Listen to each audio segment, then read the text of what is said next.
নমস্কার বন্ধুরা, welcome back to my channel আইলিস কিচেনে সকলকে স্বাগত জানাই। আশা করি সবাই ভালো আছো, সুস্থ আছো। আজ একটা রাইসের রেসিপি তোমাদের সাথে শেয়ার করব। যে কোনো নিরামিষ দিনে, পুজোর দিনে এই রেসিপিটা তোমরা করতে পারো, বেশ ভালোই লাগবে। আলুর দমের সাথে, চিকেনের সাথে, মাছের রেসিপির সাথে খুব ভালো যায়। আজ তোমাদের সাথে শেয়ার করব পিস পোলাও বা মটরশুঁটির পোলাও। খুব ঝটপট হয়ে যায়, চটজলদি হয়েও যায়, আর ঘরে থাকা উপকরণ দিয়েছে হয়েই যায়। আর বাজারে তো এখন প্রচুর পিস পাওয়া যাচ্ছে। তাহলে চলো এটা তোমাদের সাথে শেয়ার করি। প্রসেসটা শুরু করা যাক। পিস পোলাও করতে প্রথমে আমি চালটাকে খুব ভালোভাবে ধুয়ে নিয়েছি, জল পাল্টে পাল্টে। তারপরে জলটা ছেঁকে নিয়েছি। আমি ভিজিয়ে রেখেছিলাম 10 মিনিটের মতো, বেশি দরকার নেই। আর এই চালটা আমি এই কাপের মাপে আমি 3 কাপ নিয়েছি। তো যখন জল দেবো তখন আমি মাপটা কিন্তু আপনাদের বলে দেবো। এবার আমি কড়াইতে 2 টেবিল স্পুন আমি ঘি দিয়ে দিলাম।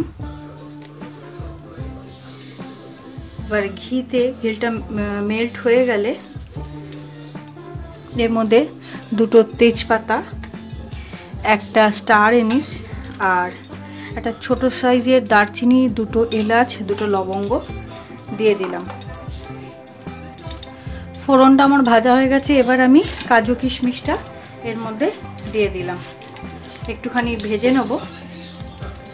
ভাজা হয়ে গেলে অল্প অল্প ভাজা যেই হয়ে যাবে, বেশ অনেকটা আমি কড়াইশুঁটি দিয়ে দেবো।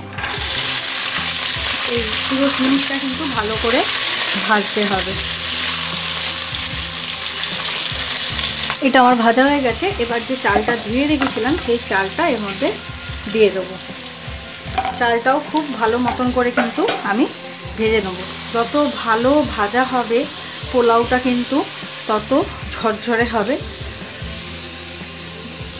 আমার আজকের ভিডিওটা যারা দেখছেন এখনও সাবস্ক্রাইব করেননি, প্লিজ তারা সাবস্ক্রাইব করবেন। যদি আমার ভিডিও ভালো লাগে সাবস্ক্রাইব করে পাশে থাকবেন।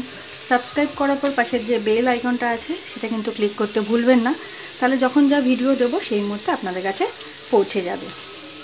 আর যদি ভিডিও ভালো লাগে প্লিজ লাইক করে দেবেন, আপনাদের লাইক অনেকটা ইন্সপায়ার করে।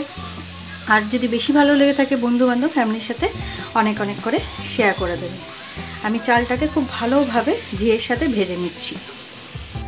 চালটা দেখবেন ভাজতে ভাজতে না ট্রান্সপারেন্ট হয়ে গেছে, তখনই বুঝবেন চালটা কিন্তু ভালোভাবে ভাজা হয়ে গেছে। আমি এই সাথেই সাথে সাথেই আরেকটা গ্যাসে আমি জল গরম করতে বসিয়ে দিয়েছি। ওই যে কাপটার চাল নিয়েছিলাম 3 কাপ, 6 কাপ জল আমি গরম করতে বসিয়ে দিয়েছি। এটা কড়াইতে করলে পুরো ডাবল জল লাগবে, কিন্তু যদি আপনারা কুকারে করেন তাহলে 1 কাপের জন্য 1 কাপ জল, 1 কাপ চালের জন্য 1 কাপ জল, আর আধা কাপের থেকে একটু কম জল, 1.5 কাপের থেকে একটু কম জল লাগবে। আর গরম জলটা দেওয়ার চেষ্টা করবেন, নয় কুকিং টেম্পারেচারটা কিন্তু কমে যায়। গরম জলটা দিলে রান্নার স্বাদও ভালো হয় আর টেম্পারেচারটা নেমেও যায় না। আমার জলটা হয়ে গেছে, এবার আমি জলটা দিয়ে দিচ্ছি।